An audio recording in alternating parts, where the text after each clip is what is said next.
सोचिए, आपके पास एक दिन के लिए एक बहुत महंगी कार आ गई है, किराए की है, लेकिन आपके पास पूरा दिन है उसका उपयोग करने का। आप क्या करेंगे? उसे बंद करके खड़ा रखेंगे? नहीं ना, आप चाहेंगे कि उससे हर एक यात्रा पूरी कर ले, उसका पूरा उपयोग कर लें। ठीक वैसा ही यह हमारा शरीर है, किराए की कार की तरह, जो कुछ समय के लिए हमें मिली है। पर हम क्या कर रहे हैं? इस अनमोल साधन को माया, मोह और आलस्य में गवा रहे हैं। ये शरीर कितना सुंदर और मूल्यवान है, लेकिन हर सुंदर शरीर एक दिन खाक में मिल जाने वाला है। आज अगर मृत्यु हो जाए तो यह शरीर, जो अभी सबसे प्यारा लगता है, कोई उसे छूना भी नहीं चाहेगा। हड्डियाँ, मांस, खून सब मिट्टी में मिल जाएगा। मरने के बाद इसे कोई घर में भी नहीं रखता। तो जब तक यह शरीर है, इसका इस्तेमाल श्रेष्ठ कार्यों में करना चाहिए।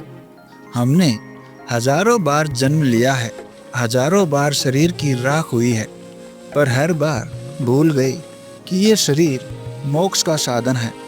अब जो शरीर मिला है वह लाखों में एक है।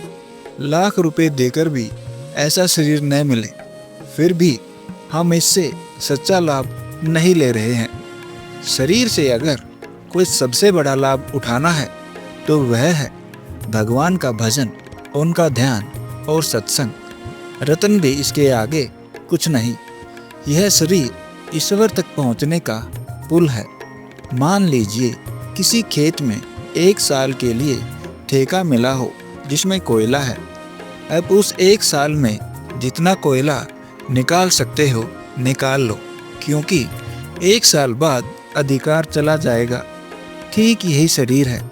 1 साल की किराए की जमीन जब तक है, जब तक जितना भगवान से जुड़ सकते हो जुड़ लो।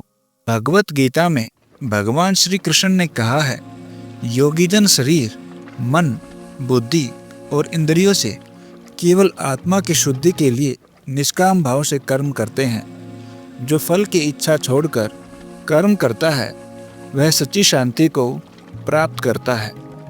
जो सभी कामनाओं, ममता और अहंकार को त्याग कर निष्प्रह होकर जीता है वही सच्ची शांति को प्राप्त करता है। फिर भी हम दुखी रहते हैं। क्यों? क्योंकि हम मूर्खता से जीते हैं। मूर्खता किससे आती है? अज्ञान से। अज्ञान किससे दूर होता है? ज्ञान से। और ज्ञान कहाँ से आता है? मन और हृदय की शुद्धि से। और मन की शुद्धि कहाँ से होती है? भगवान के भजन से, ध्यान से और सत्संग से। मरने से पहले भगवान का नाम सुनो और सुनाओ, नारायण नारायण श्रीमन नारायण।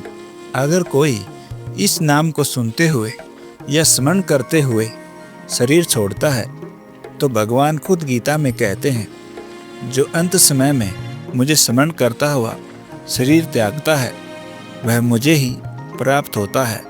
इसमें कोई संदेह नहीं। इसलिए अगर मरने के समय कोई कीर्तन, गीता पाठ या भगवान का नाम सुनते हुए शरीर छोड़ दे, उसका जीवन सफल हो जाता है। नारायण नारायण नारायण श्रीमन नारायण। जैसे हमने अभी गाया वैसे ही प्रत्येक मृत्युशैया पर यह गूंजना चाहिए। उस क्षण का उपयोग ही जीवन की सबसे बड़ी सिद्धि है। जीवन बहुत ही कीमती है, तो इसे आलस्य, चिंता, माया और मोह में गंवाना सबसे बड़ी मूर्खता है। इस शरीर से जितना लाभ उठाओ कि यह जन्म अंतिम जन्म बन जाए।